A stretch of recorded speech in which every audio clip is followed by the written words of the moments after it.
Hi, friends. Welcome again to another episode of Beyond the Clouds Edge to Edge Transformation. And transformation involves every aspect of society. Here with us today is Karishma. Karishma and I met in the world of nonprofits working on social causes. And today we are back in the world of technology. Karishma, tell us a little bit about how you became the Karishma I've known for many years now. Thanks, Shankar, for such a kind introduction. I started my career as a software engineer after I did my Bachelor of Technology in Computer Science major from Nirma University. I was always interested in entrepreneurship. So, coming from business family, my dad has a business, my sister has a business, my mom has a teaching business. I had to scratch that itch and I chose social entrepreneurship as my passion. I had a startup back in India in social impact for education and sports. And that's where we got in touch through an organization called Mood by Love that organizes social retreats. And during one of those retreats, I discovered an opportunity of building a grassroots level social impact startup to provide athletes and kids who are living in rural areas, who are interested in some kind of sport, and give them opportunities through events and stories about their interest in athletic career so that they can go ahead and compete at state level and national levels. Besides that, I was always interested in technology. So I have done full-time jobs with this part-time passions as a software engineer in electronic design automation industry while working at Synopsys as an R&D engineer. I have also worked in a CRM domain for the banking and telecom giant companies in Europe, building SaaS solutions for them. And I have also worked in healthcare, mainly the healthcare providers in USA, building cloud-based systems for them. In these different roles, I was always wearing many hats, working on things which are outside my scope or comfort zone. Eventually, I bumped into doing business, developing products, doing market research, and so on. After doing all that, my life made a huge reset when I came to US for my master's education from Carnegie Mellon University. I pursued information systems management. After graduating, I became a product manager at Microsoft. Recently, I started working for a Web3 company called Consensys, which has different crypto products and Web3 platform developer products. You worked in health tech, you worked in EDA, electronic design, also in financial software. You worked in Office 365, which is essentially now Gen AI, including all the connections with the Copilot. You're now working in blockchain. Haven't you become a jack of all trades? And how has it helped your career? Not yet. I will never become the jack of all trades as long as I am trying to be the jack. I enjoy that, finding these common opportunities and common grounds, the intersection of these different technologies where they synergize with each other, and just completely new path opens up that will become the new business model tomorrow or the new way to solve the same problem people are facing today. And that's what has always excited me. So whether it is solving for productivity and quality of life, working in Microsoft 365, or whether it is improving the developer products for the new emerging Web3 technologies. I have tried to find some of the basic common human needs, agility and safety and security and convenience. People are always going to want them, be it in any technology or domain. So as long as I keep my vision aligned with those human needs, I found a way to productize some of these opportunities. Essentially, what I'm hearing is a portfolio approach. You will learn many different technologies and use it for the greater good, which is solving problems that people have. Karishma, do you think that blockchain is more sustainable and will continue and AI will kind of go away or fade away? What do you think is the reality? going forward? I will not let my current passion overpower the reality, which is it's never like one technology supersedes another, even though their hypes come in waves and go in waves. I would like to think of it more as blockchain and AI, and they are not at odds with each other. AI disrupted the way we have productivity and convenience. It has made everything accessible and usable with mass personalization and customization that we see in the products today, while taking care of privacy and responsibility. At the same time, blockchain is also revolutionizing the other aspects around finance and security, around transparency, identity and governance, data sovereignty, and also my favorite, social innovation.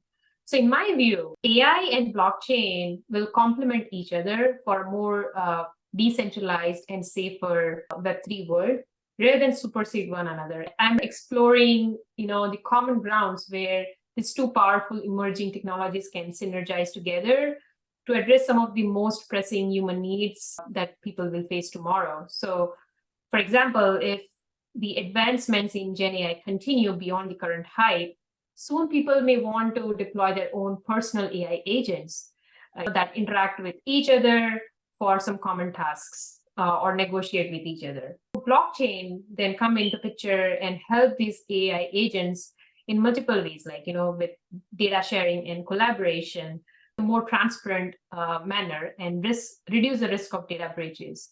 It can help with things like model governance, which will create a more transparent and auditable record for the development and training of AI models. And again, reduce the risk of unauthorized access to these AI models. It can help out with data privacy and security. It can protect the data of the users that is used to train and operate the AI models, and provide more sovereignty to the users for their own data, which right now people don't like. Hey, I don't want my data to be read by this model, breach my privacy here. So data sovereignty is going to be a big need for humans once AI agents go to masses. There will be huge networks of AI agents, and they need to be decentralized. So that's where blockchain comes into picture to reduce risk of censorships and attacks. And there are some companies already working in these areas, so I'm very excited how they pan out. Now, what about revenue models? A lot of the work you've done in big companies and in startups is for profit. There is a financial gain, but you also spend many years or moonlighting in non-profits. One of them, you get something out of it. What do you get on the other side? When I was in Ahmedabad, I was very much inspired by some of the local entrepreneurs in India. I read this book called Stay Hungry, Stay Foolish. It's a collection of stories of 30 Indian entrepreneurs who transformed the landscape of education, healthcare, manufacturing, food supply, and some traditional industries in India. And they started from zero. I was inspired to solve some real world challenges that were not conventionally money-making businesses. During one of my research on public education sector in India, I learned that more than 60% of students who are enrolled in low-income K-12 schools, they drop out even before they finish their high school graduation. And that was saddening to me. I wanted to do something about it, and I started a pet project on the side with my college friend that turned into my first venture when we got a seed funding from this company called Health Suite. I was hired as the first product leader.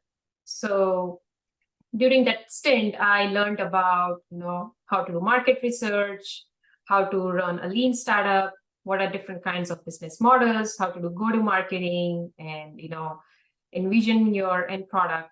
Because ultimately, that's what's required if you want to run a self-sustainable organization that doesn't depend on charitable donations at the mercy of external financing. So I wanted to bootstrap it, be self-sustainable in that way, so that we don't have to go out for venture funding.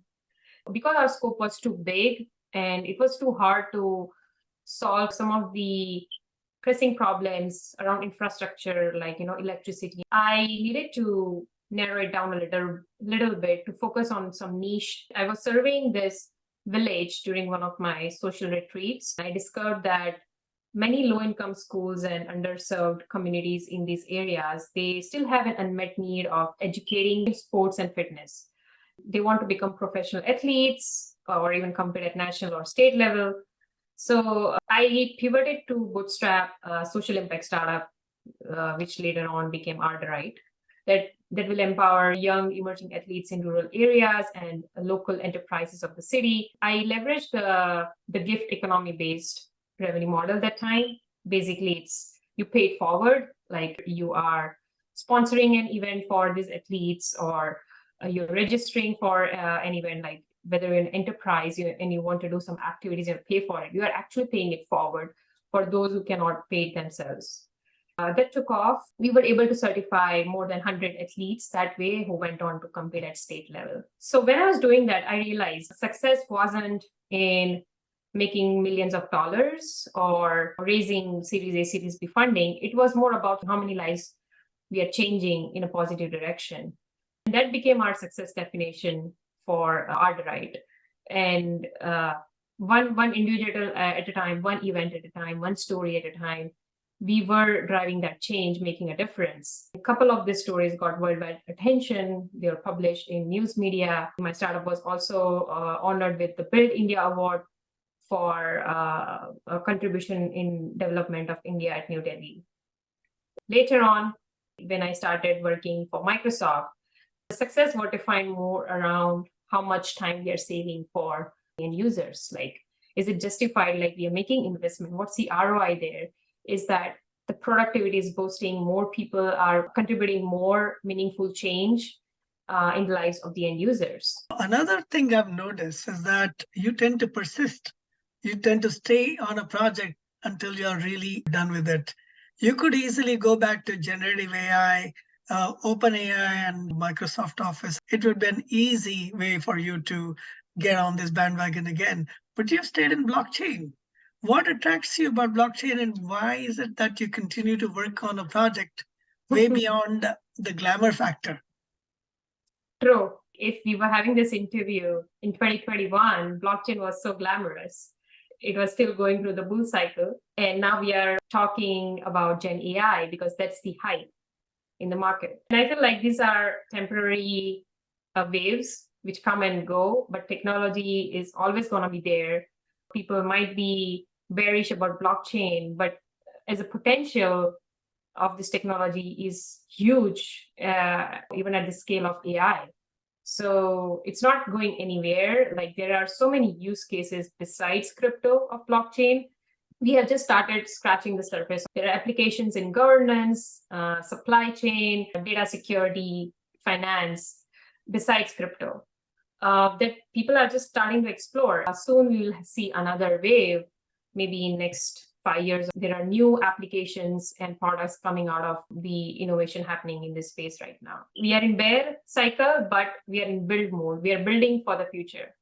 So the hype is over and the real work has begun in blockchain. Exactly. That's what you're saying, Exactly. which is great news. And I feel the same in the hardware side with IoT, for instance. What about the job losses? A lot of these, especially generative AI, is promising that you will need much fewer programmers, low code, no code. You'll need fewer people to write and to video edit and so on.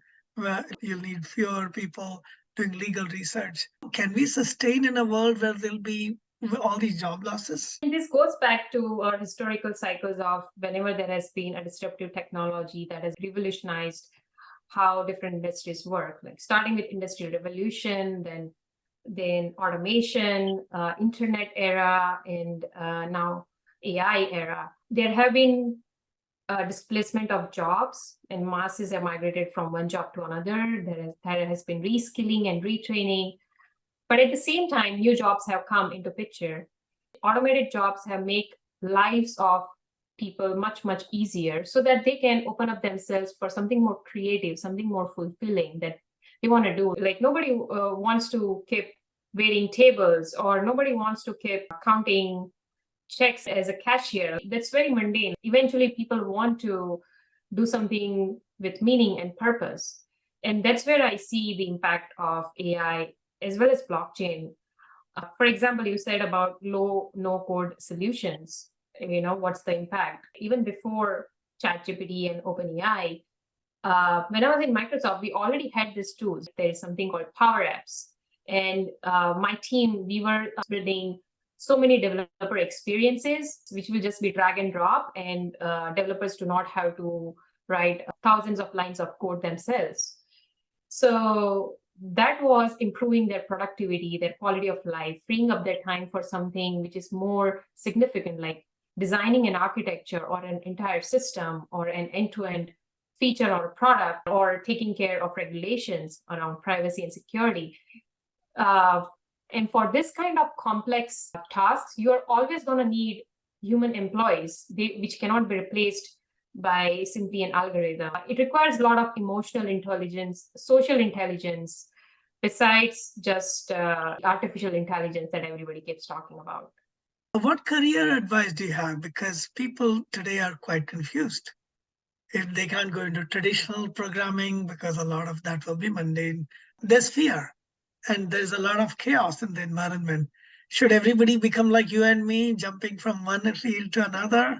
What attitude should people have towards their careers? Right now, it's very hard for everybody, given the layoffs. As I was mentioning earlier, if you are solving for some of these basic human needs and coming up with something practical, which is scalable, technology, domains, fields are going to be agnostic to you, because now you're connecting on a deeper level with what makes a human life more meaningful and purposeful. And that's what drives me. What the value am I delivering, and what is the incremental change there, and not just the business metrics that fills up our roadmaps and strategy docs. So that's one thing I would definitely advise, is to figure out what is the value that you connect. That comes with some level of empathy as well, that I have developed during this transitions, whether it's in healthcare or productivity or blockchain. Striving to make that positive change, the practical solution, has put my empathy to use. The other thing is perseverance or resilience. Change is the only constant. All we can do is endure through that change in different contexts and situations.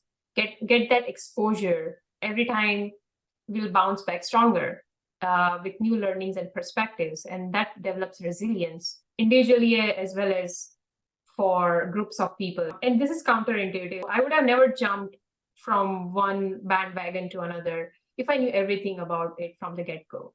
So embracing some level of ambiguity with the determination to get clarity on the way is always going to be helpful to build that resilience. Karishma, you worked on so many different things, sometimes with no worries about money. If money was not at all an issue today, what would you work on today? If I didn't have a mortgage to pay off, I'll definitely be working on some social innovative project. I'm exploring that on the sides as well, like bringing together this domain knowledge and expertise I have collected over years to figure out how we can solve a more grassroots level problem for social innovation, like for governance and fair systems which are more transparent and not at the risk of censorship or under control of one single entity or authority. These are the kind of challenges I would like to look at and come up with a model that I can give this world for it. This is exciting, and thanks for talking about all these things, Karishma. And to everybody out there, I'm always looking for different views, different ways of living, because at the end of the day, no one has a crystal ball. And it's trying to piece together where we are going as a society, technologically as well as humanely, is hard to do without getting these different perspectives. So please come forward. I want to know your stories. And Karishma, you have a charismatic story. May you have all the luck in the world to do the dreams that you have. And I know you have many. So. Yeah, many dreams to pursue. And yeah, it's a dream to even try it out. Thanks again for coming. Thank you, Shankar.